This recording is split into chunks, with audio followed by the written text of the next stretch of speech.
شروع کرتا ہوں اللہ کے ببرکت نام سے جو نہایت رحم کرنے والا ہے۔ بنی اسرائیل میں ایک متقی اور پرہیزگار شخص تھا۔ اس کی عبادت کے چرچے ہر طرف مشہور تھے، یہاں تک کہ وقت کا بادشاہ ہر روز اس کے پاس آ کر اس سے یہ پوچھا کرتا تھا کہ تم کو کسی چیز کی ضرورت ہے تو مجھے بتاؤ، میں تم کو بھجوا دوں گا۔ لیکن وہ اللہ کا بندہ بادشاہ کو یہ جواب دیتا کہ میرے پاس اللہ تعالیٰ کا عطا کیا ہوا سب کچھ ہے، مجھے مزید کسی چیز کی ضرورت نہیں ہے۔ اللہ تعالیٰ نے اس پر پرہیزگاری کی عبادت کی دیوار کے ساتھ اسے ایک انگور کی بیل اگا دی تھی۔ جب اس بندے کو بھوک ستاتی تھی تو وہ انگور کھا لیا کرتا تھا، جب اس کو پانی کی پیاس لگتی تھی تو وہ بیل کی طرف ہاتھ کرتا تو اس سے پانی جاری ہو جاتا ہے۔ اس طرح وہ پانی پی کر اپنی پیاس بجھا لیتا ہے۔ اس طرح سے وہ اپنی زندگی خوش باش بسر کر رہا تھا۔ ایک دن شام کا پہر ہوا تو وہاں سے ایک بہت ہی خوبصورت عورت کا گزر ہوا۔ اس عورت نے پرہیزگار آدمی کو پکارا تو متقی آدمی نے اس کو ہاں میں جواب دیا۔ اس عورت نے پرہیزگار بندے سے دریافت کیا کہ کیا تیرا رب تجھ کو دیکھ رہا ہے؟ عابد نے جواب دیا کہ جی ہاں، میرا رب مجھے دیکھ رہا ہے، وہ ہر چیز پر قادر ہے، مطلق ہے، ہر چیز کو پیدا کرنے والا اور دلوں کے راز جاننے والا ہے، اس کے سوا کوئی بھی عبادت کے لائق نہیں ہے، وہی مرنے کے بعد ہم کو دوبارہ زندہ کرنے والا ہے۔ اس عورت نے کہا کہ رات ہو رہی ہے، کیا میں تیرے عبادت خانے میں رات بسر کر سکتی ہوں؟ جب صبح ہو گئی میں اپنے گھر چلی جاؤں گی۔ اس عابد نے عورت کو اپنے کمرے میں رات بسر کرنے کی اجازت دے دی۔ جب وہ عورت کمرے میں داخل ہوئی تو اس نے اپنے کپڑے اتارے۔ اس نے بدکاری کے لیے اس پرہیزگار شخص کو دعوت دی۔ اس عابد نے شرم کے مارے اپنی نظریں نیچے کر لیں۔ عابد نے اس عورت کو کہا، اے بدبخت عورت، اپنے کپڑے پہن لے۔ عورت نے عابد کو کہا، اگر تو میرے ساتھ بدکاری کر لے گا تو تیرا کوئی نقصان نہیں ہوگا۔ اس آدمی نے اپنے نفس کو مخاطب ہو کر پوچھا کہ تو بتا، تو کیا چاہتا ہے؟ نفس نے جواب دیا، اے بندے، اس سے پیارا موقع پھر کبھی نہیں ملے گا، میں تو اس عورت کے ساتھ ضرور بدکاری کروں گا۔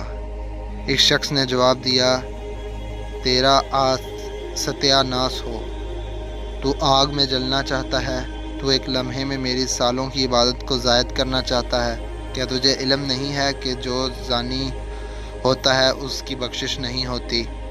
اے میرے نفس، تو دوزخ کی آگ میں جلنا چاہتا ہے، دوزخ کی آگ دنیا کی آگ سے کئی گنا خطرناک ہے، مجھے یقین ہے کہ اللہ تعالیٰ تجھ پر غضب عطا کرے گا، پھر تو کبھی بھی ایسا کرنے پر راضی نہیں ہوگا۔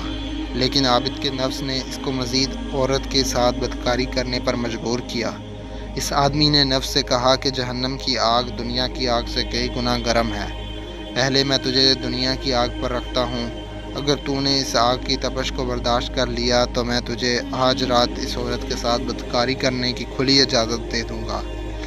اس عابد نے چراغ میں تیل ڈال کر چراغ کی روٹی کو لمبی کیا۔ وہ حسین و جمیل عورت بھی کمرے میں ایک کونے میں کھڑی یہ سب باتیں سن رہی اور دیکھ رہی تھی۔ وہ عورت یہ سب کچھ دیکھ رہی تھی کہ یہ آدمی کیا کر رہا ہے۔ اس شخص نے چراغ کی بتی پر اپنی ہاتھ رکھا تو آگ نے اس ہاتھ کو نہ جلایا۔ یہ آگ سے مخاطب ہو کر بولا، کیا بات ہے، تو ہاتھ کو جلاتی کیوں نہیں؟ یہ بات کرنے کے بعد آگ نے اس کو سارا ہاتھ جلا دیا۔ عابد کا ہاتھ جلتے ہوئے دیکھ کر عورت خوف زدہ ہو گئی۔ اس نے فوری توبہ کی اور اللہ کا خوف اس قدر طاری ہوا کہ عورت کے منہ سے ایک زوردار چیخ نکلی تو وہ اس دنیا سے چل بسی۔ اس شخص نے اس عورت پر کیا کپڑا ڈال دیا۔ صبح ہوتے ہی شیطان نے لوگوں سے مخاطب ہو کر بولا، اے لوگو، فلاں عابد نے فلاں قبیلے کی عورت سے بدکاری کیا اور اس کو مار ڈالا ہے۔ یہ بات آگ کی طرح ہر طرف پھیل گئی۔ جب یہ بات بادشاہ کے پاس پہنچی تو بادشاہ عابد کی عبادت گاہ تک چلا آیا۔ بادشاہ نے عابد کے کمرے کا دروازہ کھٹکھٹایا اور بولا کہ فلاں قبیلے کی عورت کہاں ہے؟ عابد نے بادشاہ کو کہا کہ بادشاہ سلامت، فلاں قبیلے کی عورت وہ مری پڑی ہے۔ بادشاہ نے جب عورت کی لاش کو دیکھا تو عابد سے کہا کہ وہ عورت تیرے ساتھ زنا کاری کرنے پر راضی نہ ہوئی تو پھر اس کو مار دیا ہے۔ پھر اس عورت کی لاش کو وہاں سے اٹھا کر لے گئے۔ بادشاہ نے اپنے سپاہیوں کو حکم دیا کہ عابد کو قید کر خانے میں بند کر دیا جائے۔ اس دور میں یہ رواج تھا کہ جو کوئی زنا کرتا تھا اس کو آری سے کاٹ دیا جاتا تھا۔ عابد کو جو ہاتھ جلا ہوا تھا وہ عابد نے اپنی آستین میں چھپایا ہوا تھا۔ اس کے بارے عابد نے بادشاہ کو کچھ نہیں بتایا تھا۔ پھر بادشاہ کے حکم سے عابد کے سر پر آرا رکھ کر جلادوں کو حکم دیا کہ عابد کو کاٹ دیا جائے۔ جب آرا چلا تو اسرا چلتا کہ عابد دماغ تک گیا تو عابد کی زبان سے آہ نکل گئی۔ اللہ تعالیٰ نے حضرت جبرائیل علیہ السلام کو بھیجا کہ فوراً فلاں بندے کے پاس جاؤ اور اس کو میرا حکم دو کہ اللہ تعالیٰ کا حکم ہے کہ سب کچھ صبر و تحمل سے برداشت کرو، کچھ بھی اپنی زبان سے الفاظ نہ نکالو۔ میں سب کچھ دیکھ رہا ہوں، آسمان پر سب فرشتے رو رہے ہیں۔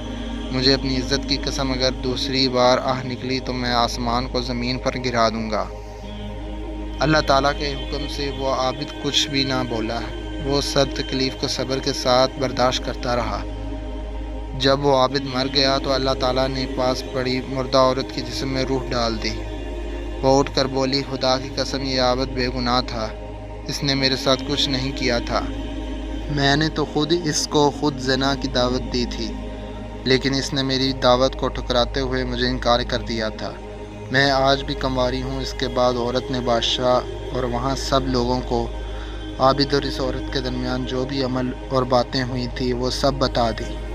بادشاہ نے عورت کو کہا کہ اگر مجھے اس بندے کے بارے میں یہ سب کچھ معلوم ہو جاتا تو میں اس بندے کو ہرگز نہ چیرنے کا حکم دیتا۔